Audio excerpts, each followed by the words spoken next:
we are covering ergonomics in phlebotomy, a topic critical for passing your certification exam and for a long, healthy career.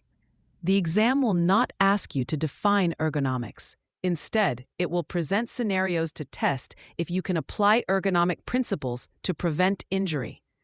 The most common injuries for phlebotomists are to the back, wrist, and shoulder, often from repetitive strain and awkward postures. Let's start with a classic outpatient scenario. A phlebotomist is preparing to draw blood from a patient seated in a standard phlebotomy chair.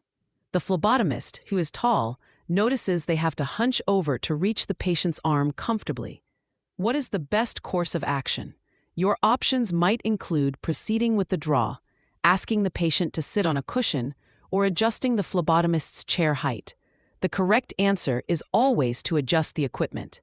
The key principle is that both the patient's chair and the phlebotomist's stool should be adjusted so the phlebotomist's elbow is near a 90-degree angle, with feet flat on the floor and back supported.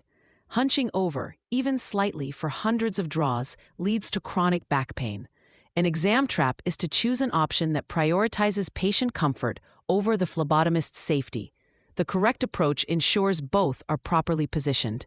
Now, consider your phlebotomy cart. An exam question might ask for the optimal organization of supplies to minimize strain. Imagine a cart with 3 shelves. Where should you place your most frequently used items like needles, tubes, and gauze? The correct answer is on the shelf at waist or elbow height. Placing them too low causes repetitive bending, while placing them too high causes shoulder strain from reaching. The exam will test your understanding that minimizing bending and twisting is crucial. A common mistake is to organize by item type without considering frequency of use and accessibility, which is an ergonomic error. Inpatient draws present unique challenges. A typical exam scenario involves drawing blood from a patient in a low hospital bed that cannot be raised. Your options could be bend over the bed, twist your back to reach the arm, or lower your body to the patient's level. The safest action is to lower your body. This could mean taking a knee on the floor or using a stable stool. Bending at the waist and twisting your spine is a primary cause of back injury for healthcare workers.